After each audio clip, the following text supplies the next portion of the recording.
Enzo Recto, kalaban ang katiwalian at kasinungalingan, kakampi sa katotohanan at kabutihan.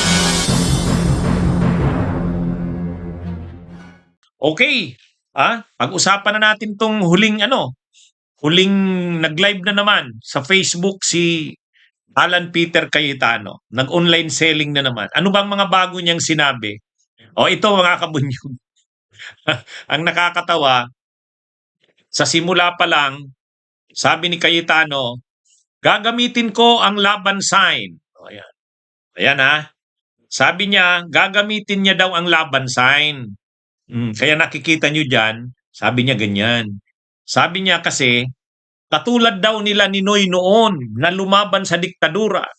Yung mga senador daw noon, bago nagdeklara si Marcos Sr., si Ferdinand Marcos Sr. ng martial law, yung mga senador daw noon tulad nila Eva Estrada Calao, si Jose Laurel, si Doy Laurel pala, Salvador Laurel, saka si Ninoy, si Ramon Mitra, sila daw yung mga senador na lumaban noon bago pa ipinadlak ni Ferdinand Marcos Sr. ang Senado noon. Kaya sabi ni Alan Peter Cayetano, katulad daw sila. Itong grupo daw nila ngayon ay katulad nila Ninoy noon. Kaya hayaan daw siyang hiramin yung laban sign. Kasi sila daw ngayon ang lumalaban. So that's why now and then po, wag ma-offend yung iba. Gamitin ko talaga yung laban kasi we have to continue fighting. Laban lang po. It's worth the fight. We have to continue fighting, no? Once we're a product of hope. Kailangan ng pag-asa. Ang lahat kailangan ng pag-asa. It's the end pag wala ka ng pag-asa. And to many, during the 70s, 80s, yung senyas ng kalangan ibig sabihin may lumalaban pa. Alam nyo, nag-release ng statement ang Atom. Fiel, nag-release ng statement ang August 21 movement, Atom. Sabi, wag mo ngang gamitin ang laban sign. Nakakahiya. Laban po ang ibig sabihin nito, hindi po lakas tangan. Kasi mukhang kay Senator Cayetano po, baka ganun po ang ibig sabihin. At medyo nilalapas tangan na po ang institusyon na Senado. Well, nananawagan kami na sana they could finally resolve their issue sa Senate para naman tuloy-tuloy na yung trabaho. It's okay to use the laban sign, sabi, para sa lahat na nagangad ng kalayaan. That has to be for the right reasons, not for your own political agenda or political party or political patrons, like it is a strategy of their camp. Because how romantic it is nga naman to go against Marcos Jr. right now by using the laban sign, which primarily was the symbol of the downfall of the dictatorship in 1986. Palagay ko yun yung dahilan. Mga kabunyog, ang sabi kasi ni Cayetano, hindi daw sila titigil, tuloy daw ang laban. Kaya hayaan daw yung gamitin niya rin yung laban sign. Katulad daw ng ginamit yan nila ni Noy noon. Kasi lumaban daw si Ninoy sa mga pang-aabuso at sa diktadura. Ang layo naman. Ang layo. Mga kabunyog, ipapareho niya siya at yung grupo nila Marcoleta. Sus, kakasuka naman. Imagine niyo, ipapareho niya yung grupo niya. Sino mga kagrupo niya? Si Marcoleta, si Ruben Padilla, si Loren Legarda, at yung kapatid niyang si Pia. Yung grupo niya, gagamit sila ng laban sign. Ay, sus, nakaka-insulto. Hindi na nahiya talaga ito. Sobra naman ang kapal ng mukha nito ni Alan Peter Cayetano. Ay, dapat ganyan na lang yung inano niya. O, yun, ganun sila, di ba? Ganyan. Yun na yung gamitin niya. Huwag siyang gumamit ng ganyan. Nakakahiya. Karespe-respeto yung laban sign na yan. Yan yung totoong laban na lumalaban para sa bayan. Pero itong pinaglalaban mo ngayon, Cayetano, hindi para sa bayan yan. Pagka makasarili at pagkagahaman ang pinaglalaban mo, makasariling interes, tapos gagamitin mo yung laban sign. Kaya hindi nakatiis yung Atom yung August 21 movement. Hindi nakatiis.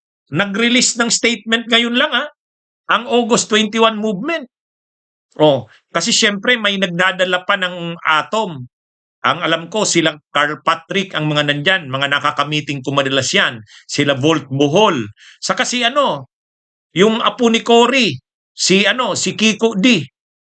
Si Kiko D, kasamahan namin yan.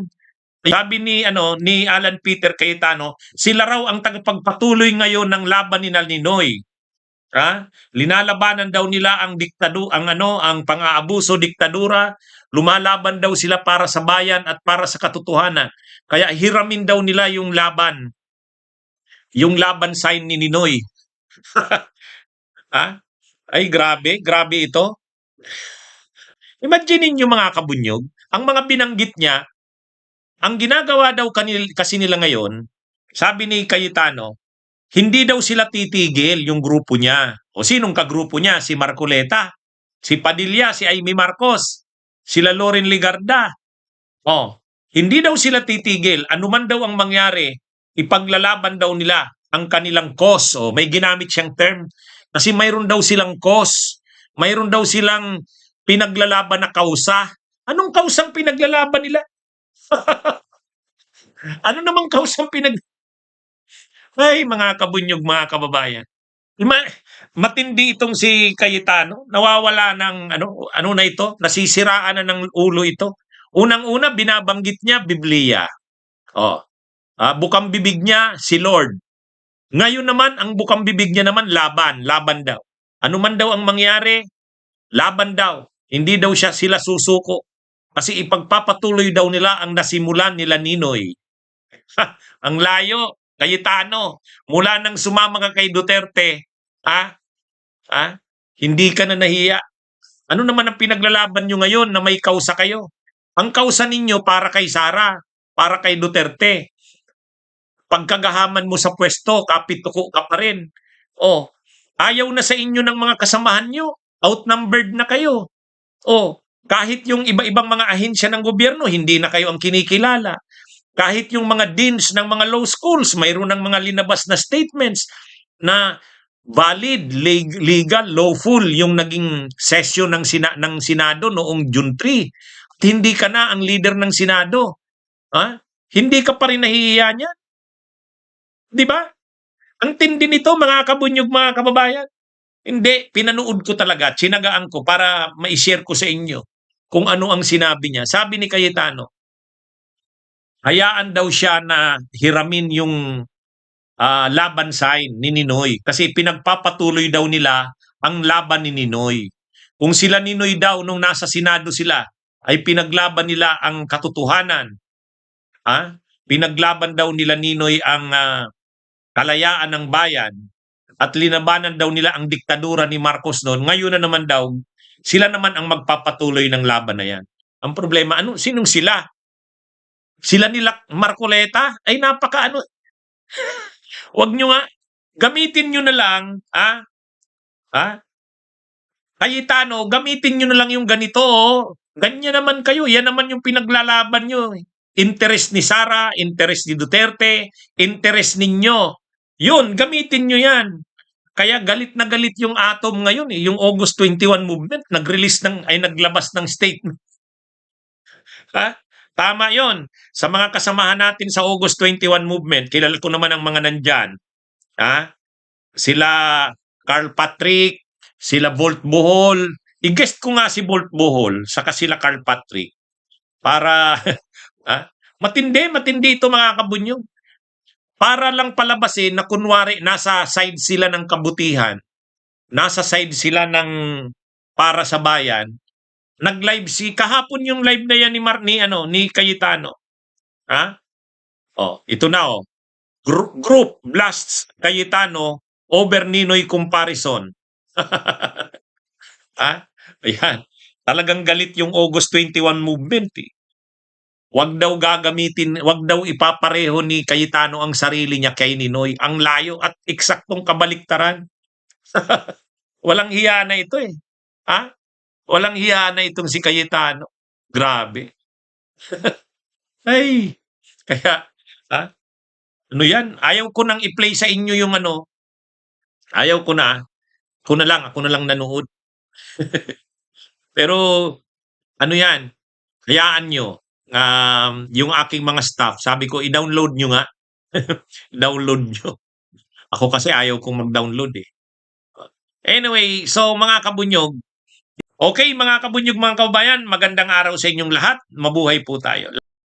Bunyog, bunyog, halikan na kasama ka. Bunyog, kapag buklod ay may pag-asa. Luzon, Visayas, Mindanao, isa ang pananaw. Sa bagong Pilipinas ang bunyog isisigaw. Bunyog.